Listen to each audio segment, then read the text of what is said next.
কেউ এই পৃথিবীতে চিরদিন থাকতে পারবে না, সবাইকে মৃত্যুর স্বাদ গ্রহণ করতেই হবে। শুধু একটু চিন্তা করেন মৃত ব্যক্তির স্থানে নিজেকে নিয়ে, যে আজ আমার যদি মৃত্যু হতো তাহলে আমাকে কোথায় শোয়াতো? মাটির ঘরের মধ্যে আমার স্থান হতো।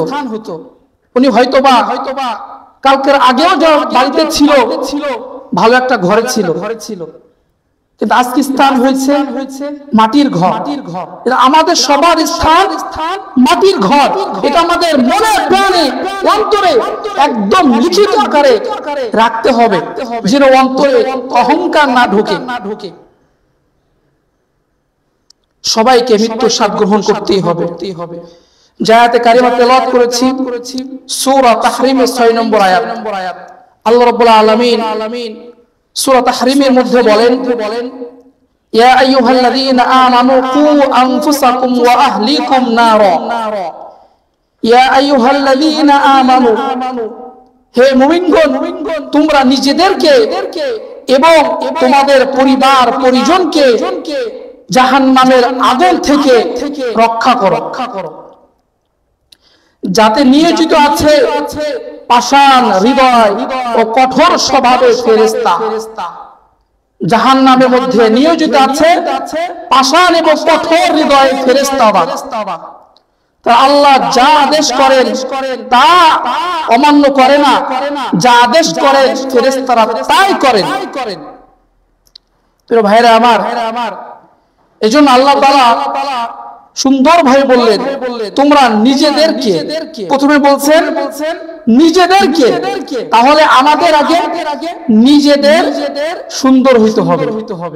ইয়া আইয়ুহাল্লাযীনা আমানু কু আনফুসাকুম ওয়া আহলিকুম নারা ওয়াকুদুহান নাস ওয়াল হিজারা। আমি নিজে আগে জাহান্নামের আগুন থেকে বাঁচবো। এরপর আল্লাহ তাআলা বললেন তোমার পরিবার পরিজনকে। পরিবার হচ্ছে এক জিনিস, পরিজন হচ্ছে আরেক ধাপ এগিয়ে সামনে আগানোর কথা আল্লাহ তাআলা বলেছেন। তাহলে প্রথমে বলেছেন নিজে জাহান্নামের আগুন থেকে বাঁচতে হবে, এরপরে পরিবারকে জাহান্নামের আগুন থেকে বাঁচাইতে হবে, এরপরে পরিজনকে বাঁচাইতে হবে। তিনটা কথা বলছেন আল্লাহ। কয়টি কথা? তিনটি কথা। তাহলে আগে আমাদের জাহান্নামের আগুন থেকে নিজে বাঁচবো নাকি পরিজনকে বাঁচাবো? আগে নিজে বাঁচবো। নিজে যখন বাঁচতে পারবো তখন আরেকজনকে বাঁচাইতে পারবো, ঠিক কিনা বলেন? অনেকেই মনে করে এলাকার মানুষ টাকা হইছে, হজে গেছে, উমরা করছে, এই টাকা যদি আমাদের দান করে দিত তাহলে আমরা গরিব মানুষ একটু আরামে খেতে পারতাম। এই কথা বলে না? অনেকেই বলে যে বাড়ির পাশে গরিব রয়েছে আর উনি হজ উমরা করতে গেছে, এমন টিটকিরি মার্কা কথা বলে। কিন্তু এই আয়াতের মধ্যে আল্লাহ কি বললেন? আগে নিজে জাহান্নামের আগুন থেকে বাঁচতে হবে। কারণ কাবার সামনে গিয়ে যে ব্যক্তি তওবা করবে, কাবার সামনে গিয়ে যে ব্যক্তি আল্লাহর কাছে চাইবে, আল্লাহ তাআলা তার মনের নেক আশা পূরণ করে দেয়। সুবহানাল্লাহ। বুঝতে পারছেন শয়তান কিভাবে চক্র মারে? আশেপাশে মানুষ ক্ষুধার্ত আর উনি চলে গেছে ভালো কাজ করতে, উমরা করতে, দান করতে। এজন্য নিজে আগে জাহান্নামের আগুন থেকে বাঁচবো এবং পরিবার পরিজনকে জাহান্নামের আগুন থেকে বাঁচাবো। এখন পরিবারকে কিভাবে বাঁচাবো? আমিও নামাজ পড়ি না, আমার সন্তানও নামাজ পড়ে না, তাহলে কি বাঁচাইতে পারবো? আগে আসতে হবে আমি নামাজ পড়ি, আমার পরিবারকে নামাজের জন্য জাগাইতে হবে, আমার পরিবারকে ঘুম থেকে উঠাইতে হবে, ভালো কাজের মধ্যে দিতে হবে, আমার সন্তানকে ভালো পথ দেখাইতে হবে, মসজিদে আনতে হবে। এটা হচ্ছে ভালো পথ, ভালো জায়গা। আমাদের সন্তানদেরকে দেখবেন অনেক পিতা মাতাই আছে সুন্দর পোশাক পরিধান করিয়ে মার্কেটে নিয়ে যায়, কিন্তু সুন্দর পোশাক পরিধান করিয়ে মসজিদে আনে না। কারণ মসজিদ তো মসজিদই এমন মনে হয়, কিন্তু সুন্দর পোশাক পরিধান করে আসার দরকার ছিল মসজিদে। যত ছিঁড়া কাপড়, নোংরা কাপড়, হ্যাঁ অনেকেই আছে ভালো পোশাক পরে মসজিদে আসে, যারা আল্লাহকে চিনে, আল্লাহকে বুঝে, আল্লাহকে ভালোবাসে, আল্লাহ ভালোবাসা অন্তরে আছে, তারা ভালো পোশাক পরে আসে, তারা শরীরে আতর ব্যবহার করে আসে, চোখে সুরমা ব্যবহার করে আসে, সঙ্গে একটা জায়নামাজ নিয়ে আসে। এগুলা হচ্ছে আল্লাহর ভালোবাসা। তাহলে সন্তানদেরকেও কি করব? ভালো পথে নিয়ে যাব, এটাই আল্লাহ তাআলা বললেন। অনেকের স্ত্রী আছে, স্বামী নামাজ পড়ে কিন্তু স্ত্রী নামাজ পড়ে না, স্ত্রীর মতো চলে, আল্লাহর গোলামির মধ্যে নাই, নামাজ কোরআন তেলাওয়াত এগুলোর মধ্যে নাই, স্বামী বলেও না। ওই স্বামী হাসরের মাঠে গ্রেফতার হবে, যদি জান্নাতীও হয় ওই স্বামী হাসরের মাঠে গ্রেফতার হবে যে তুমি নিজে নামাজ পড়েছিলা, তোমার স্ত্রীকে কেন নামাজের দাওয়াত দাও নাই, স্ত্রীর কথা শুনে নাই, তুমি কেন বলো নাই। যখন কোন স্ত্রী আল্লাহর বিধান থেকে সরে যায়, তার শাসন করার দরকার আছে না নাই? আপনারা কি মনে করেন যে স্ত্রীকে শুধু ভালোবাসতে হয়, ছেলে মেয়েকে কি শুধু ভালোবাসতে হয়? এই আয়াতে তাফসীর বলছি আমি, ছেলে মেয়েকে স্ত্রীকে শুধু ভালোবাসতে হয় না, আপনি আপনার সন্তানকে, এই আয়াতের ব্যাখ্যা, আপনি আপনার ছেলে মেয়েকে ছোট থেকে বড় করছেন মাটির পুতুলের মতো, কেদাচ্ছেন, যেভাবে মন চাইছে আপনার ওইভাবে আপনি পুতুল তৈরি করছেন। সন্তানের কোন কষ্ট বুঝতে দেন নাই, যেদিকে হাত বাড়ানোর দরকার হাত বাড়িয়ে দিয়েছেন, যেদিকে পাও ছোট করার দরকার পাও ছোট করে দিয়েছেন, কোন প্রকার শাসন করেন নাই। ওই সন্তান যখন বড় হবে পাক্কা বেয়াদব হয়, বুঝতে পারছেন? পাক্কা বেয়াদব হবে। যদি আপনার মেয়ে হয়, অধিকাংশ বাবা আছে মেয়েদেরকে শাসন করে না, কোন টাচ করে না, বাড়িতে বেয়াদবি করে। ওই মেয়ে বড় হয়, বিবাহ হয়, স্বামীর ঘরে গিয়ে স্বামীর সঙ্গে বেয়াদবি করে, কথা বলে ঠিক কিনা? এগুলা পিতা মাতার কারণে হয়। আল্লাহ এই আয়াতে তাফসীরে বলছেন, বাসায় গিয়ে সূরা তাহরিমের 6 নম্বর আয়াতে তাফসীর করবেন। এজন্য সন্তানদেরকে যেভাবে চাই সেভাবে শোনার কোনো প্রয়োজন নাই। শাসন এর মাধ্যমে উঁচা করতে হবে, আদরের মাধ্যমে নয়। আল্লাহ তাআলা বলেছেন এটা, তুমি নিজেও বাঁচো, পরিবার পরিজনকে বাঁচাও। এখন আমার সন্তানদেরকে আমি বাঁচালাম না, ছোট থেকেই আদরে বড় করছি, সন্তান যত দিন যাচ্ছে ততই বেয়াদব হচ্ছে। এই জন্য যখনই অন্যায় হবে তখনই প্রতিবাদ করতে হবে, মিষ্টি ভাষায় হোক অথবা কঠোর ভাষায় হোক। প্রতিবাদ করার কথা আল্লাহ বলছে কি বলে নাই? আসেন আল্লাহ বলছে সেটাই শোনাবো আপনাদেরকে। তাহলে আল্লাহ তাআলা বললেন নিজে বাঁচো, পরিবারকে বাঁচাও এবং পরিবার পরিজনকে বাঁচাও। এরপর আল্লাহ যখন কোন গর্ভে সন্তান দিবে, সেই সন্তানকে সুন্দর নাম রাখার কথা নির্দেশ দিয়েছেন কে? আল্লাহ। সুন্দর নাম রাখতে হবে, ইসলামিক নাম রাখতে হবে, কারণ হাসরের মাঠে ওই নাম ধরেই টাকা হবে যে নামগুলি ইসলামের সঙ্গে সম্পর্কিত নাই। এখন অনেকে বুঝতে পারে বা বলতে পারে কোরআনের মধ্যে ফিরাউন, নমরুদ, হামান এদের নাম আছে, ফিরাউনের নাম আছে, তাহলে এই সমস্ত নাম কি রাখা যাবে?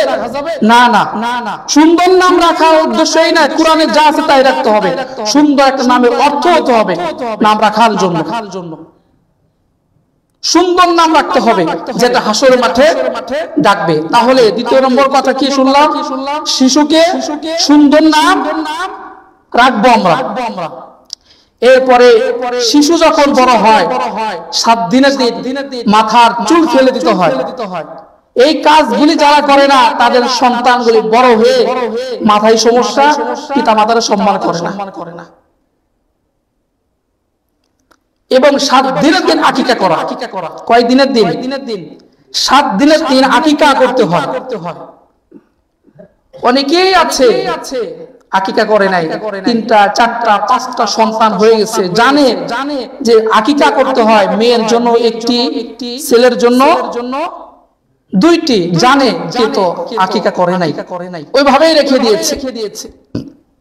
একটা হাদিস আছে, যে ব্যক্তি সন্তানের আকিকা করে দেয় ওই সন্তানের দায়িত্ব স্বয়ং আল্লাহ তাআলার হয়ে যায়। সুবহানাল্লাহ পড়েন। ওই সন্তানের কোনো বিপদ আপদ হয় না। যত বিপদই হোক না কেন দায়িত্ব কার? আল্লাহ তাআলার দায়িত্ব। আল্লাহ রাসূল সাল্লাল্লাহু আলাইহি ওয়াসাল্লাম হাদিস শরীফের মধ্যে বলেছেন, আল গোলামু মারতিহিন্ন, শিশুদেরকে সন্তানদেরকে হালাল খাবার খাওয়াইতে হবে। কি খাবার? হালাল খাবার। হারামের কাছে যাওয়া যাবে না। এবার আসেন এই হাদিস থেকে আমরা বুঝি শিশু এবং সন্তান আপনাদের আছে, এই সন্তানদেরকে হারামের কাছেও যাওয়ানো যাবে না এবং পিতা যারা আছেন উপার্জন করবেন হালাল পন্থায়। এখন এর মধ্যে অনেক পন্থা আছে উপার্জনের। কেউ বিড়ি বিক্রি করে উপার্জন করে, কেউ গাঁজা বিক্রি করে উপার্জন করে, কেউ দালালি করে উপার্জন করে, কেউ আবার মানুষের কিছু বুদ্ধি, খারাপ বুদ্ধি দিয়ে উপার্জন করে। এগুলি কি হালাল উপার্জন? হ্যাঁ, অনেকে বলবে আমি তো 10 মিনিট 5 মিনিট কথা বলে একটা গরু বিক্রি করে দিছি, অথবা একটা জমি কিনে দিছি, অথবা কিছু একটা করে দিছি, আমি আমার কষ্ট হয়েছে না? কষ্ট হয়েছে না? এটা হচ্ছে তার কি? তার উদাহরণ। সে কাজ করছে এটা। এগুলা কোন কাজ? এগুলো সেবা। এগুলো কি? সেবা করে কখনোই কোনো পারিশ্রমিক নিতে নাই। সেবা করে কখনোই কি নিতে নাই? পারিশ্রমিক নিতে নাই। সেবা এক জিনিস, কাজ আর এক জিনিস। এটা আমাদের আগে জানতে হবে যে কোনটা কাজ আর কোনটা সেবা। ভাইরা আমার, তাহলে সন্তানদেরকে হালাল খাবার খাওয়াইতে হবে। আমাদের ইনকাম উপার্জন করতে হবে কি? হালাল। যদি হারাম উপার্জন করে সন্তানদেরকে খাবার খাওয়াই, ওই সন্তান বড় হয়ে পাক্কা সন্ত্রাস ছাড়া কিচ্ছু হবে না। কারণ হারাম জিনিস শুধু খারাপ কাজের দিকেই যায়। হারাম জিনিস অন্যায় কাজের দিকে যায়। হারাম জিনিস মারামারির মধ্যে যায়। হারাম জিনিস সন্ত্রাস, চাঁদাবাজ, ডাকাতের মধ্যে যায়। আর হালাল নামাজের দিকে আসে, হালাল ওয়াজ মাহফিলের দিকে আসে, হালাল ভালো কাজের দিকে আসে। এটা একটা শক্তি। এজন্য সন্তানদেরকে হালাল খাবার খাওয়াবো তো ইনশাআল্লাহ। বাসায় দেখবেন যার সন্তান বেশি অশৃঙ্খল করে, চিল্লা পাল্লা মারামারি, বুঝবেন আপনি উপার্জন করছেন হারাম। ওই হারাম ওর পেটে গেছে।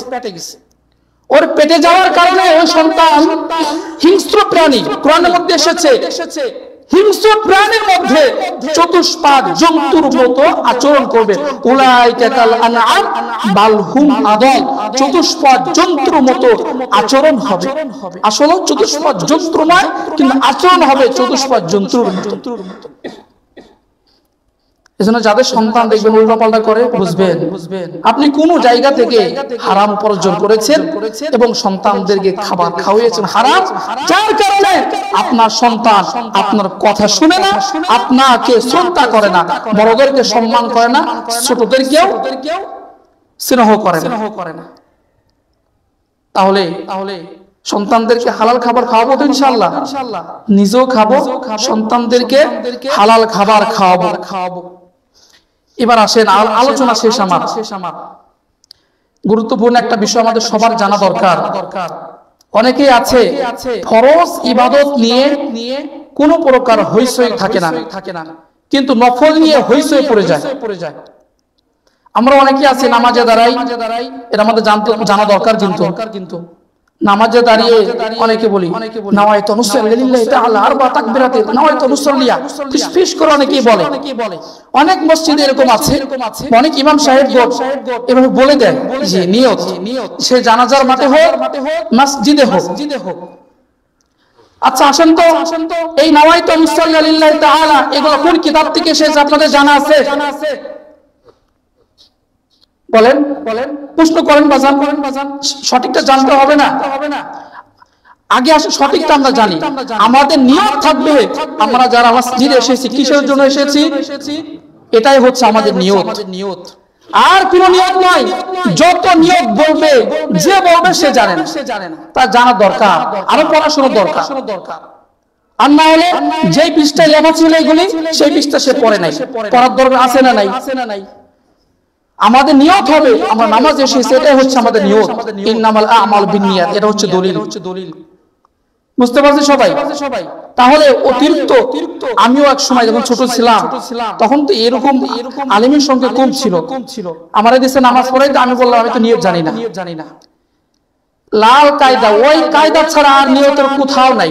ওই একটা লাল ছিপারা যেটা, ওইটার মধ্যে নিয়ত আছে। আমি বললাম ওই আমপাড়াটা কোথায় দেন? ওই আমপাড়া থেকে জোহরের নামাজের নিয়ত করে এরপরে নামাজে দাঁড়াইলাম।